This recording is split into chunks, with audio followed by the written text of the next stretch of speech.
On sait tous à quel point c'est galère de suivre ses investissements en crypto, en actions, et surtout quand on fait les deux en même temps. Donc dans cette vidéo, je vais te montrer comment moi je fais après 6 ans d'investissement, le tableau que j'ai construit, et il n'y en a qu'un seul, donc c'est là où je centralise tout, et comme ça je peux tout suivre en temps réel. Donc on a d'abord le premier onglet qui s'appelle le patrimoine, où là j'ai tous les indicateurs utiles, donc ma répartition en crypto, ma répartition en actions, le cash disponible, le patrimoine total, avec les pourcentages qu'il y a ici. Donc c'est tout ce que j'ai besoin de savoir, et c'est surtout que c'est actualisé en temps réel. Donc là par exemple, la répartition crypto, on peut voir tout ce que j'ai avec les pourcentages, le cash. Là en action, donc ça je vais le bouger. L'action c'est pareil, on peut voir tout ce que j'ai. Donc ça c'est un exemple, hein. J'ai pas ça dans mon portefeuille, mais c'est pour vous montrer un petit peu. On peut voir le montant que j'ai en crypto, le montant que j'ai en action, et voilà, c'est comme ça que je suis. Donc ensuite, dans les coulisses, vous avez d'abord la crypto. Donc là, dans l'onglet tout en bas, en fait, c'est divisé en trois, pardon. Donc il y a le patrimoine total, il y a les cryptos, donc les onglets orange. Donc on va voir ce que ça va être. Les actions, et après, donc ça j'y touche jamais, c'est les paramètres et les bases de données pour que ça s'active en temps réel justement. Donc crypto. Donc voilà comment ça se passe. Donc vous avez la colonne actif, la quantité que j'ai, la valeur que j'ai investie, donc en dollars. Ensuite la valeur actuelle. Donc là je vous disais que c'est en temps réel. Donc là vous voyez 10 138. Il faut juste actualiser de temps en temps. Ça charge un petit peu, et là vous voyez c'est passé 10 283 $. Vous voyez le pourcentage dans le portefeuille, le pourcentage, donc le PNL, si vous avez gagné ou perdu. Et là la colonne état, c'est pour les commentaires que vous voulez. Comme par exemple là, le cash, je veux objectif 2000 objectif 2000 $ le mois prochain. Voilà, vous pouvez écrire ce que vous voulez pour les prises de profit ou ce que vous voulez. Donc là, c'est tout automatique. Donc là, par exemple, vous avez juste à remplir les colonnes en blanc. Donc là, par exemple, je veux racheter du XRP. Donc XRP, je marque ici. Je marque le ticker, je marque pas le nom de la XRP, c'est pareil, mais pour Tao, je marque Tao et pas Bitensor. Ensuite, la quantité. Donc la quantité, j'en ai acheté 50. Je sais pas, à un prix de une valeur de 50 $.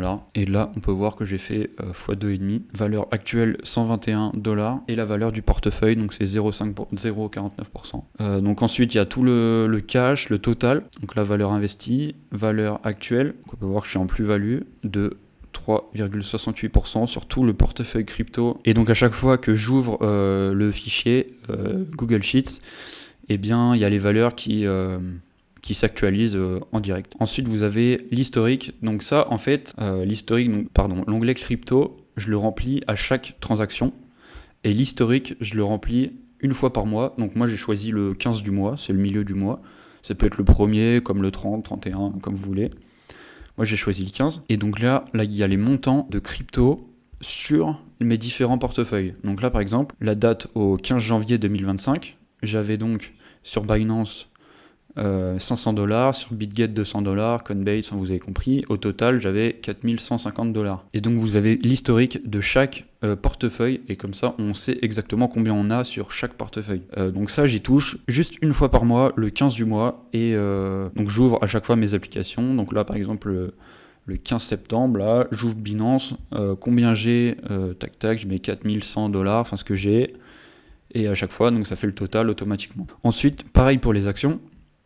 Hop, l'onglet action. Donc là, j'ai Apple, Tesla, Bull. Donc ça marche exactement comme les cryptos. Donc là, je peux rajouter par exemple Microsoft. Donc MSFT.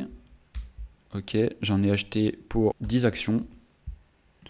Et j'en ai acheté pour, je sais pas moi, 1000 $. Donc valeur 1000 $, valeur actuelle 5000 $, donc on peut voir que j'ai fait un 408%, donc x5. Donc là on voit en direct mes performances. J'ai aussi le pourcentage dans le portefeuille, le cash aussi comme tout à l'heure en crypto. Donc ensuite j'ai l'historique action, comme d'habitude c'est exactement pareil. Donc là je mets la date, ensuite je mets mes différents portefeuilles, donc PEA, ce que j'ai dans le PEA, ce que j'ai sur Interactive Broker, sur DeGiro, ce que j'ai en cash, et ça fait le total de bourse. Ensuite, j'ai l'onglet donc base de données et paramètres. Donc ça, c'est pour l'installation du fichier. Pour l'avoir en temps réel, justement, il y a les clés API qui sont super importantes à paramétrer, et il faut les paramétrer de la bonne manière. Donc si vous voulez, je vous mets le fichier dans la description de cette vidéo. Comme ça, chacun y aura accès.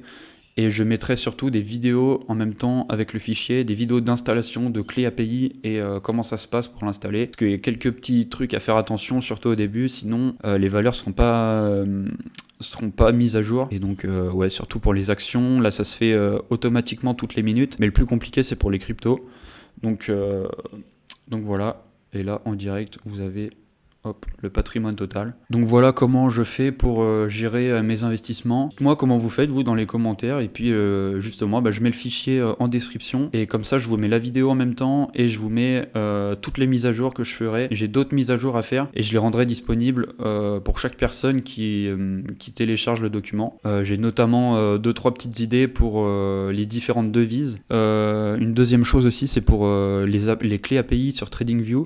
Comme ça, vous avez directement les achats de placer sur TradingView et en même temps, enfin là, sur celui-là, et ça le met automatiquement ici. Donc voilà, ce sera la V2. Donc voilà, j'espère que vous avez aimé cette vidéo et je vous dis à la prochaine.